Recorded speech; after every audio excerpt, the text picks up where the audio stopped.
ವರುಣ್ ಮತ್ತು ವಿಕ್ರಮ್ ಮನೆಯ ಅಂಗಳದಲ್ಲಿ ಕುಳಿತು ಊಟ ಮಾಡುತ್ತಿದ್ದರು. ತಿನ್ನುತ್ತಿರುವಾಗ ಬೇಸಿಗೆಯ ಬಿಸಲು ಜಾಸ್ತಿ ಅನ್ನಿಸಿತು. ಆಗ ವಿಕ್ರಮ್ ಹೇಳಿದನು, ಇಷ್ಟು ಬಿಸಲಿನಲ್ಲಿ ತಾಳಲು ಆಗುತ್ತಿಲ್ಲ. ಊರಿನೊಳಗಿನ ಅಂಗಡಿಗೆ ಹೋಗಿ ಮಜ್ಜಿಗೆ ಕುಡಿಯೋಣ. ವರುಣ್ ಕೂಡ ಹೌದು, ಚೆನ್ನಾಗಿದೆ ಎಂದು ಒಪ್ಪಿಕೊಂಡನು. ಇಬ್ಬರೂ ಬೇಗ ಬೇಗ ಊಟ ಮುಗಿಸಿ ಕೈ ತೊಳೆದು ಊರಿನೊಳಗೆ ನಡೆಯಲು ಶುರುಮಾಡಿದರು. ಹೋಗುತ್ತಿದ್ದಾಗ ಹಸಿರು ಹಸಿರು ಗದ್ದೆಗಳು, ಎತ್ತುಗಳ ಗದ್ದಲ, ಹಳ್ಳಿಯ ಶಾಂತ ವಾತಾವರಣ ಎಲ್ಲವೂ ತುಂಬಾ ಸುಂದರವಾಗಿ ಕಾಣಿಸಿತು. ಕೊನೆಗೆ ಅವರು ಅಂಗಡಿ ಬಳಿ ತಲುಪಿದರು. ಅಂಗಡಿ ತಾತ, ಬನ್ನಿ ಮಕ್ಕಳೇ, ತಾಜಾ ಮಜ್ಜಿಗೆ ಕುಡಿಯಿರಿ ಎಂದು ಪ್ರೀತಿಯಿಂದ ಹೇಳಿದರು.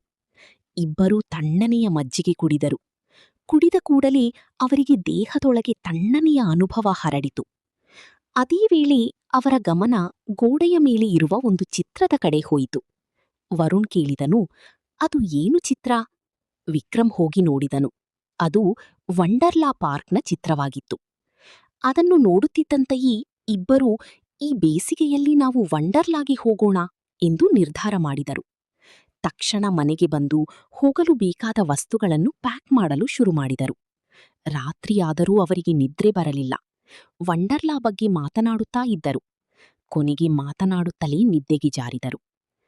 ಬೆಳಿಗ್ಗೆ ಸೂರ್ಯೋದಯವಾಗುತ್ತಿದ್ದಂತೆಯೇ ಇಬ್ಬರೂ ಎದ್ದು ತುಂಬ ಸಂತೋಷದಿಂದ ತಮ್ಮ ಬ್ಯಾಗ್ ಹಿಡಿದು ಮನೆ ಬಿಟ್ಟರು. ಬಸ್ ಸ್ಟ್ಯಾಂಡ್ಗೆ ಹೋಗುತ್ತಿದ್ದಾಗಲೇ ಬಸ್ ಬಂತು. ಇಬ್ಬರೂ ಬಸ್ಗೆ ಏರಿದರು. ಬಸ್ನಲ್ಲಿ ಹಾಡು, ಕುಣಿತ, ಸಂಪೂರ್ಣ ಪ್ರಯಾಣವೇ ಮೋಜಿನಿಂದ ತುಂಬಿತ್ತು. ಕೊನೆಗೆ ಅವರು ವಂಡರ್ಲಾ ತಲುಪಿದರು. ನೋಡಿದ ಕೂಡಲೇ ಅವರ ಖುಷಿಗೆ ಮಿತಿಯೇ ಇರಲಿಲ್ಲ. ಟಿಕೆಟ್ ತೆಗೆದುಕೊಂಡು ಒಳಗೆ ಹೋದರು. ಜನರ ಕೂಗು, ನೀರಿನ ಆಟರ ಸಂತೋಷವನ್ನು ಇನ್ನಷ್ಟು ಹೆಚ್ಚಿಸಿತು. ಮೊದಲು ಅವರು ದೊಡ್ಡ ವಾಟರ್ ರೈಡ್ಗೆ ಹೋದರು. ಹೋಗುವಾಗ ಸ್ವಲ್ಪ ಭಯವಾಗಿತ್ತು. ಆದರೆ ಕೆಳಗೆ ಬಂದು ನೀರಿನಲ್ಲಿ ಆಟವಾಡುತ್ತಿದ್ದಾಗ ತುಂಬಾ ಖುಷಿಯಾಯಿತು. ಅದಾದ ನಂತರ ಅವರು ರೋಲರ್ ಕೋಸ್ಟರ್ಗೆ ಹೋಗಲು ನಿರ್ಧರಿಸಿದರು. ಮಧ್ಯಾಹ್ನ ಕ್ಯಾಂಟೀನ್ನಲ್ಲಿ ಊಟ ಮಾಡಿ ಮತ್ತೆ ರೋಲರ್ ಕೋಸ್ಟರ್ಗೆ ಹೋದರು. ಮೇಲಕ್ಕೆ ಹೋಗುವಾಗ ಇಬ್ಬರೂ ಜೋರಾಗಿ ಕೂಗಿದರು. ಭಯ ಮತ್ತು ಖುಷಿ ಎರಡೂ ಸೇರಿ ಅದ್ಭುತ ಅನುಭವ. ರೈಡ್ ಮುಗಿದ ಮೇಲೆ ಅವರು ನಗುತ್ತಾ ತಮ್ಮ ಅನುಭವವನ್ನು ಹಂಚಿಕೊಂಡರು. ವಿಕ್ರಮ್ ಹೇಳಿದನು, ಇದೊಂದು ನೆನಪಾಗಬೇಕು ಎಂದು ಫೋಟೋ ತೆಗೆದುಕೊಂಡನು.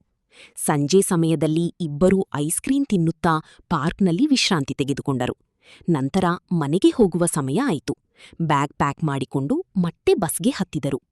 ಬಸ್ನಲ್ಲಿ ಕುಳಿತು ದಿನದ ಎಲ್ಲಾ ಸುಂದರ ಕ್ಷಣಗಳನ್ನು ನೆನಪಿಸಿಕೊಂಡರು.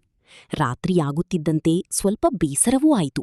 ಆ ದಿನ ಮುಗಿಯುತ್ತಿದ್ದ ಕಾರಣ ಮಾತನಾಡುತ್ತಾ ಇದ್ದು ಕೊನೆಗೆ ಬಸ್ನಲ್ಲೇ ನಿದ್ರೆ ಹೋದರು. ಸ್ವಲ್ಪ ಸಮಯದ ನಂತರ ಊರು ಬಂತು. ಇಬ್ಬರೂ ಮನೆಗೆ ಬಂದು ತೆಗೆದುಕೊಂಡ ಫೋಟೋಗಳನ್ನು ನೋಡುತ್ತಾ ತಮ್ಮ ಸ್ನೇಹದ ಅಮೂಲ್ಯ ಕ್ಷಣಗಳನ್ನು ಮತ್ತೆ ಮತ್ತೆ ನೆನಪಿಸಿಕೊಂಡರು. ಆ ದಿನ ಅವರ ಜೀವನದಲ್ಲಿ ಮರೆಯಲಾಗದ ಒಂದು ಸಿಹಿ ನೆನಪಾಗಿತ್ತು.